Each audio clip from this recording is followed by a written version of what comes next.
Hey guys, it is Mike from Baltimore Rides here, Sunday afternoon. As you can tell, I am not in my car. I am actually in a piece of crap U-Haul truck. Just got back to the mainland from the eastern shore of Virginia, taking care of my mom's storage units and basically resolving all that stuff from when she lived alone, and she put all of her stuff in storage, and obviously now it's stuff that she doesn't need anymore. So, you know, hell of a weekend for me. My body is killing me because I had to empty out 4 storage units worth of 73-year-old lady hoarding. It was rough. You know, she was just a pack rat.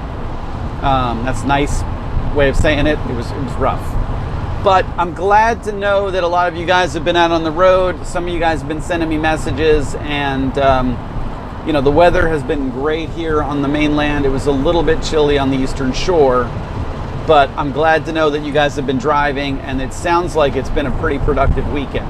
So I'm really glad to hear that for you guys.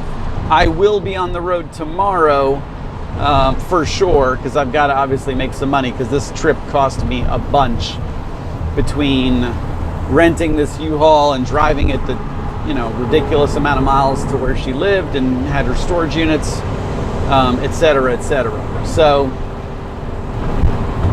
that being said, guys, I just wanted to touch base and let you know I'm back on the mainland. I got a couple kind of like things that you guys have been asking me about advice on, and I will definitely touch on that. I know, cleanup fees and things like that, and I do have some instances that I can speak to regarding cleanup fees with both Lyft and Uber. So I can talk about that, about the process, what to expect, what not to expect, and what's reasonable and what's not. Because I've definitely had my share of not only people barfing, I've had a couple of them in, I guess about 4,000 rides, give or take, maybe a little bit more between Uber and Lyft. But I can talk about, other spills as well. So, that's definitely something I've had my share of. There was something else besides cleanup fees that I don't recall what it was. I'll have to go back through the comments and see. But cleanup fees was the one that I recalled from, I think, Friday. Somebody left me a comment. But that's kind of cost of doing business. Obviously, if somebody damages your car, and that's what Uber and Lyft call it, is vehicle damage by a passenger. They spill a drink or food, or they puke or whatever. That's a cost you have to incur to clean it up that they recoup from the customer. Now, it doesn't cover it in full. It's that number, that cleanup fee number, is really loss of time. So if you think about it, if somebody pukes in your car, reasonably you can clean it up with paper towels, some shampoo, or carpet cleaner, or cushion seat cleaner, and get yourself back up and running. But your seats are going to be wet. You're going to lose time. They're not expecting you to detail your car every time somebody barfs in it, or every time a kid spills a drink on your seat.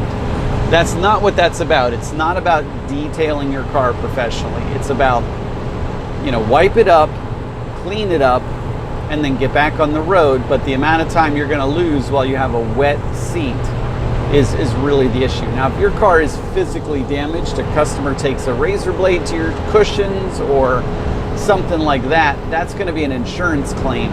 And that's a much longer process to get resolved. And thankfully, knock on wood, I have yet to have that happen. And I don't know what the process really looks like from start to finish, never having been through it myself. But we're talking about the basic kind of paper towel plus some cleaner plus some air drying types of spills and or messes. And that's what you get a lot of. I do get quite a few of them. I've had 2 barfs, and I've had, probably a dozen cleanup fees of other related stuff, whether it's just wet seats, food spills, beverage spills, muddy shoes, that kind of stuff. So that's a much more common occurrence. You don't get the full $150 on those. You're typically going to get a much lesser amount, but it's still money that can help you get yourself back on track after somebody damages your seats. So I will go into that a little bit more. I'll kind of put some thought to that and dig up some examples and touch base on that more, I guess, tomorrow. But I just want to let you guys know I'm back up and running. I will be on the road tomorrow, and that's that. Have a good one, guys. Talk to you soon.